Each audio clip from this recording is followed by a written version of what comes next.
ચાલુ કથાના પ્રસંગની અંદર પરમ પૂજ્ય સદગુરુ જોગી સ્વામીની વાતો સાક્ષાત સવિતા ભાગ 1 કિરણ 113 અને પોઈન્ટ નંબર 3. આજની કથાની અંદર છેલ્લા પ્રકરણનું 18નું વચનામત એના પર વાત આવી. વાસના બળવાન અને વાસના કુંઠિત થઈ હોય એના લક્ષણ બતાવ્યા. મહારાજે દ્રષ્ટાંત આપ્યું, પૂછલે ઢોર હોય અને જ્યાં સુધી શીંગડે પૂછડે ઝાલી આમ રાખે ત્યારે મુક્ત ઢોર મૂકી જાય. અથવા લીંબુ શીશ્યું હોય, દાંત અંબાઈ જાય તો શેણા સવાય નહીં, કાસા કાસા એમાં આવી જાય. એમ જેની વાસના કુંઠી થઈ ગઈ હોય એના ઇન્દ્રિય વિષયમાં પ્રવૃત્તિ નહીં, અને વાસના કુંઠી ન થઈ હોય એના ઇન્દ્રિય વિષયમાં તત્કાળ પ્રવેશ કરી જાય.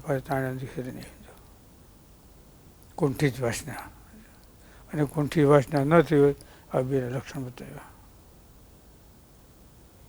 પૂર્વ કર્મ આવ્યું ને.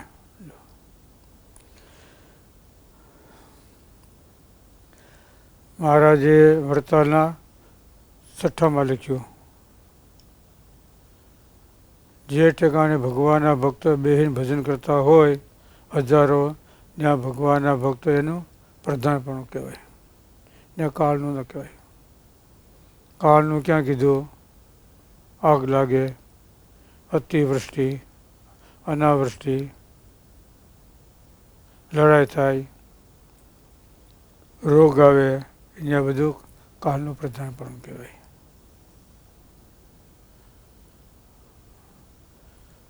પણ આપણા કર્મ છે એમાં કાળ ગતિ કરે, પણ ભગવાનના ભક્તો એના કર્મમાં કાળ ગતિ કરી શકે નહીં. સમજાય ને? આપણો સંકલ્પ ખોટો થાય પણ ભગવાનના ભક્તો સંકલ્પ છે ને એને ખોટો ન થાય. કે એમાં કાળ ગતિ ન કરી શકે. અને દેશ કાળનું તમે પ્રધાનપણું ક્યાં સુધી? એમ કર્મ ફળદાતા ભગવાન, એની અંદર પણ એ લોકો જૈન લોકો કર્મ ઘટાડે છે. જે આપણા કર્મને નાશ કરે એમાં કર્મ આપણે ઘટાડીએ છીએ.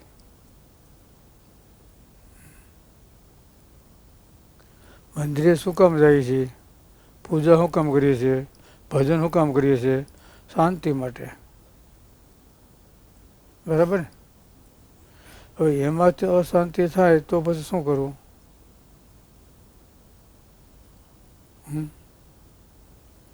સ્વામી બાબા કહેતા, સ્વામી કે મંદિર છે ભજન કરવાનું શાંતિ ચાલશે, પણ એમાં અમુક સ્થળ હોય જ્યાં બેસે ને એટલે સભા વધે.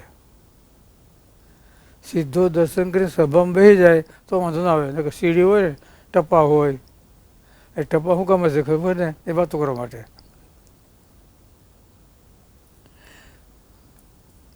ચાર પગથી આવે ને પછી ટપો આવે ને પછી પાછો આવે. એમ એ શું કામ છે ખબર ને? થાક ઉતારવા માટે. હજી કથા થાય, જાઓ જાઓ એમ. એ સ્વામી કે ન બેવાના સ્થળ કહેવાય. ત્યાં બેવાથી આપણા સ્વભાવ વધે છે. પ્રદક્ષિણા છે એમાં પણ બાકડા હોય, એ પણ બેહવા કેના માટે? ભગવાનને ચિંતન કરવા માટે. દર્શન કર્યા હોય તો ભગવાને કેવા હાર પહેર્યા છે, કેવા વાઘા છે, કેવી પાઘ છે, કેવો મુગટ છે, શું ભગવાને અલંકાર ધારણ કર્યા, એના બેહીન પાછી વૃત્તિ વાળી અને ચિંતન કરવા માટે છે. ગામને ગમવા માટે નહીં. સમજાય ને? તો 5 વાગે સભા ભરે ને, અહીં સભા હાલતી હોય, ત્યાં સભા નોખી હોય. પછી પ્રદક્ષિણા હોય ને એની સભા પછી નોખી હોય, ન્યાય સભા હોય. એટલે મહારાજ કે તમે કર્મનું પ્રધાનપણું ક્યાં સુધી? ભગવાનમાં તમે કર્મ ઘટાડો છો. તમે સત્સંગી છો કે સાના નાસ્તિક છો? પ્રથમના 78માં કહે હતો ને સોલંકી સરકારનો.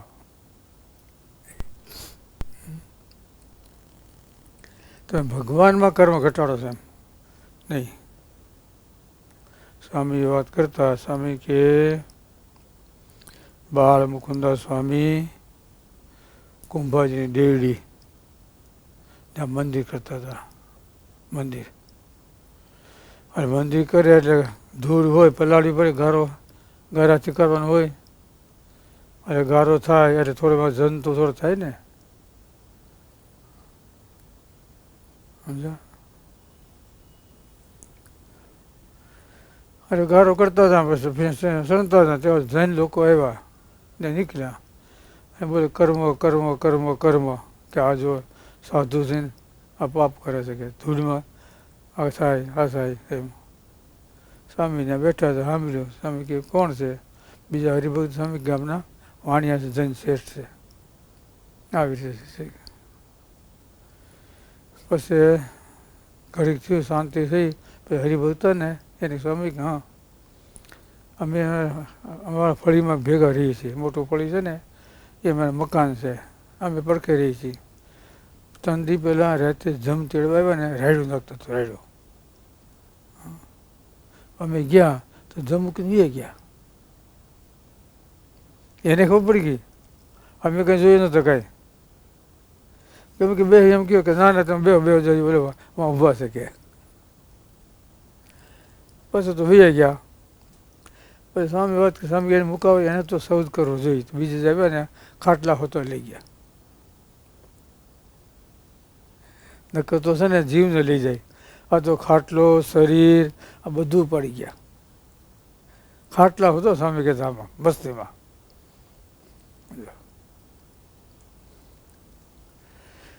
મંદિર છે કર્મને ખપાવવા માટે. સ્વામી શું કીધું શિક્ષાપત્રીમાં? સાયંકાળે ભગવાનના મંદિર પ્રત્યે જવાનું. આખા દિવસમાં જાણે અજાણે મન કર્મ વસનથી જે કાંઈ આપણાથી નાનું મોટું પાપ થયું હોય તો દર્શન કરીએ તો એની સમાપ્તિ થઈ જાય. સાંજનો વર્ષ એ સમયે ખેતી પ્રધાન હતો એટલે સાંજે બધે ઘીરે આવી જાય ને. હવે સાંજનો અર્થ ક્યારે કરવાનો? આખા દિવસમાં ગમે ત્યારે જવાનું એકવાર. સમજાણું? શું કીધું ખબર પડી? સહમાવાળા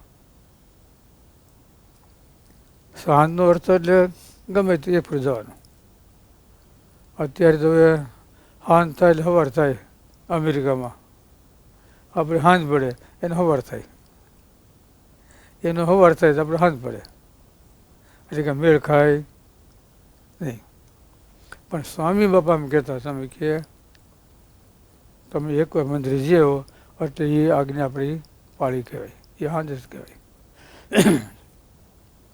સમય બંધન કરતા નથી, પરંતુ આજ્ઞા છે ને એ બંધન કરતા છે.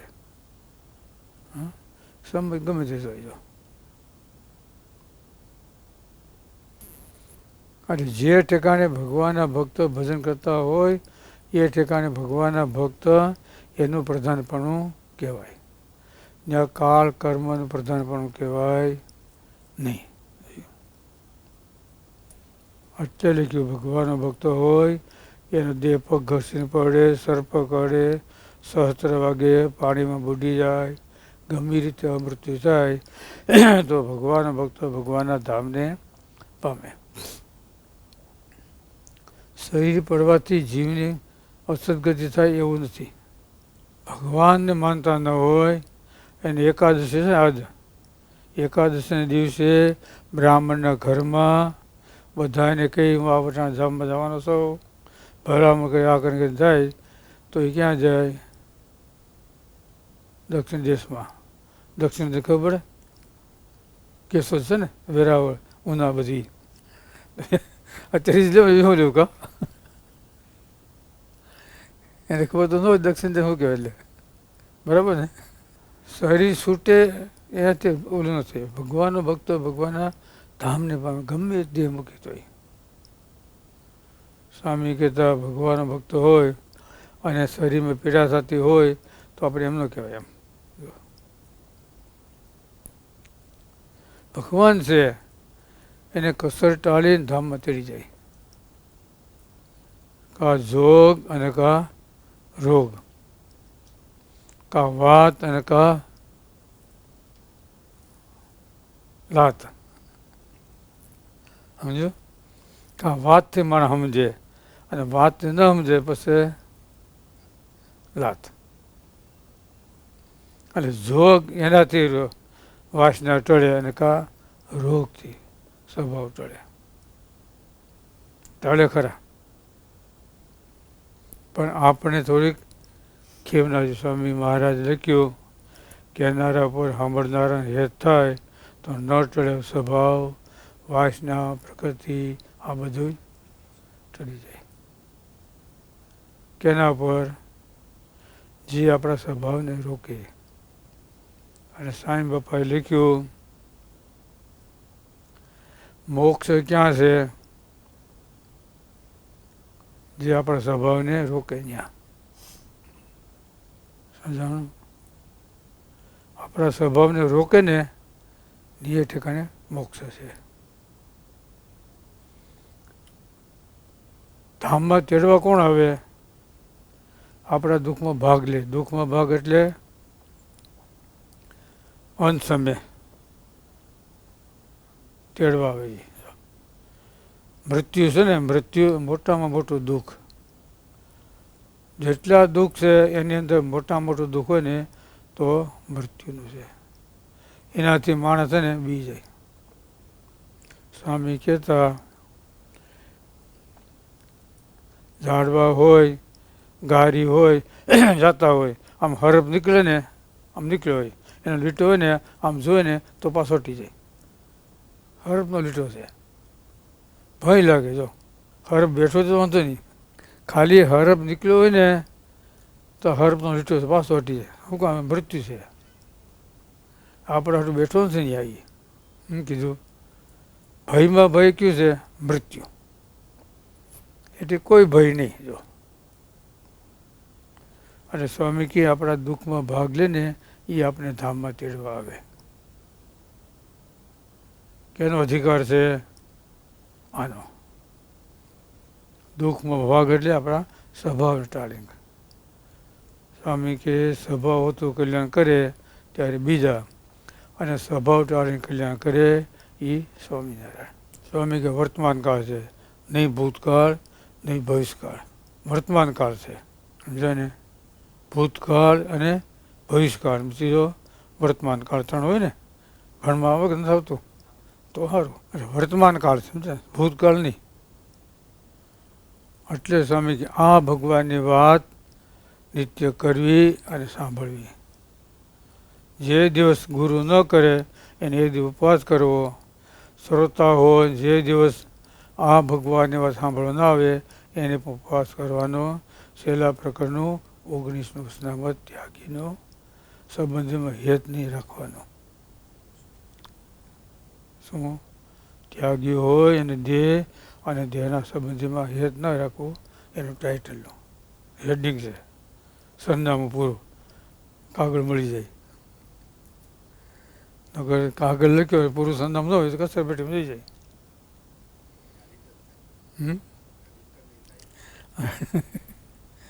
દાયો તો રિટર્ન કરી નાખી એમાં.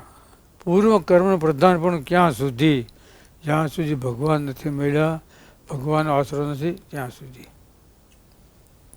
ભગવાન સ્વામિનારાયણ સંપ્રદાય આવો આપણો જોગી પરિવાર એનો જેને આશરો છે ને એના માટે કર્મનું પ્રધાનપણું ન કહેવાય. શા માટે? આપણો ભગવાન સમર્થ છે. આપણે માથે બે હાથ છે. બે હાથ કે ને એમ કહો ભાઈ એના બે હાથ છે ભગવાનના, એની માથે એનું કાંઈ ન થાય. ચલો એમ આપણે બે હાથ છે. બોલો.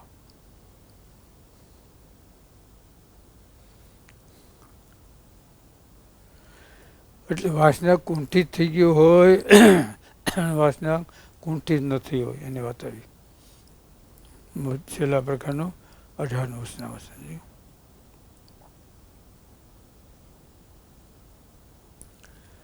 એના ઇન્દ્રિયો વિષયમાં તત્કાલ પરસ કરી જાય અને વાસના કુંઠી થઈ ગઈ હોય એના વિષયમાં પરસ કરે નહીં. કદાચ દેશકાળને પરસ કરે તો તાણે પાછા નીકળી આવે. ઓલું તાણે નીકળે નહીં. મહારાજે દ્રષ્ટાંત દીધું, સમુદ્ર હોય એના વાણ હોય જતા હોય, એના મીંદડીઓ હોય એ નાખી તાણી હોય, પણ હાવ ઊંડા ઘરી જાય કાદુમાં પછી ન થાય. એમ કાર્યની પહેલાં મેં કહ્યું ઇન્દ્રિયોમાં નિશ્ચય હોય, અંતઃકરણમાં નિશ્ચય હોય અને જીવમાં.